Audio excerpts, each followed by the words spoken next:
Breaking news, Postmates fails to file their S-1 IPO as scheduled. What does that mean for the company?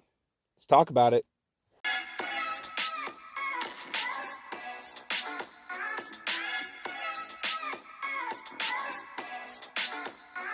First and foremost, if this is your first time to my channel, make sure you hit subscribe, hit the like button, hit the notification bell. You won't miss any of my amazing content. Business Insider is reporting today that the startup Postmates has failed to file their S-1 IPO form at the time that they stated they would, which was the end of September, and it is the last day of September. Now, some of you might be going, what's an S-1 form? So Wikipedia defines the Form S-1 is an SEC filing used by companies planning on going public to register their securities with the U.S. Securities and Exchange Commission. As the registration statement by the Securities Act of 1933, the S-1 contains the basic business and financial information on an issuer with respect to a specific securities offering.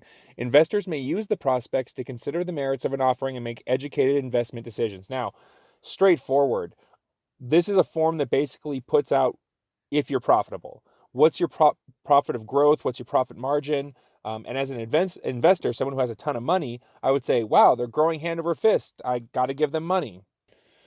Let's get back to the article. So they are netting Postmates at a value of $2.4 billion.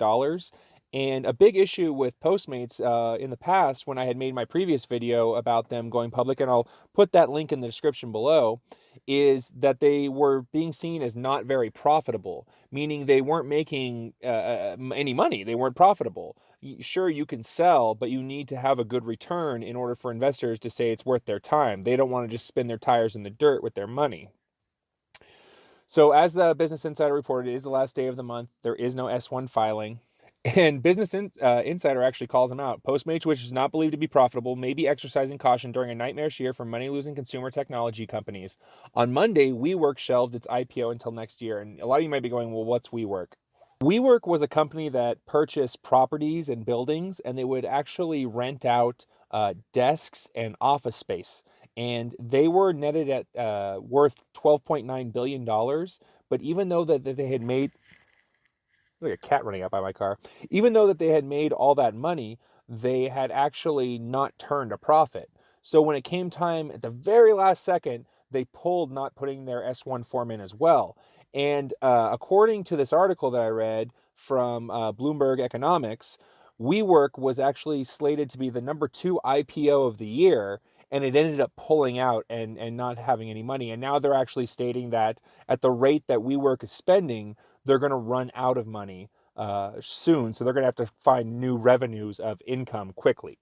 So it's kind of scary that Business Insider is comparing Postmates IPO to WeWork's IPO, meaning that Postmates potentially, and I say this completely as, it may be happening. It's not a matter of fact, but they're stating that Postmates might not be turning a profit, and that's why they could not file their S-1 IPO form. Because basically the investors would see the amount of profit that Postmates was generating and not want to give them any more revenue. Now, it's not really completely fair to compare Postmates to this WeWork company. For one, their CEO did actually resign last week, and they've also they're talking about cutting staff and cutting salary and all this other stuff. As far as I can tell, Postmates really hasn't had any of those major public issues, but it just might be on a revenue generating level that they're basically having to back down. But that doesn't mean that they can't file later on. It'll just put them behind going public.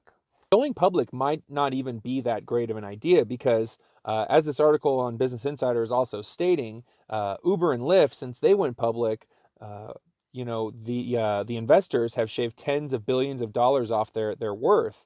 So, once they went public, the reality of what their worth really was as far as from a return investment standpoint, and, once again, I'm not really like an economics major, but it looks like the investors basically said, hey, you're not worth nearly what you're saying you're worth. And when they went public, they lost tons of money, actually.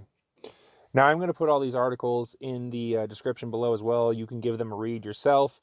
But don't forget that, just earlier in September, Postmates was given, I think, $225 million to bring them up to this $2.4 billion evaluation. So the fact that they have to bring in more money still shows that Postmates may be, and I say may completely hypothetically, may be running out of money. We'll follow along. I'll keep you posted. What are your thoughts? Do you think Postmates is losing money? Do you think they're not being profitable? Leave a comment below. Make sure to like the video, subscribe, hit the notification bell. If you want to start driving for Postmates, you can always click my link below and get a bonus for signing up.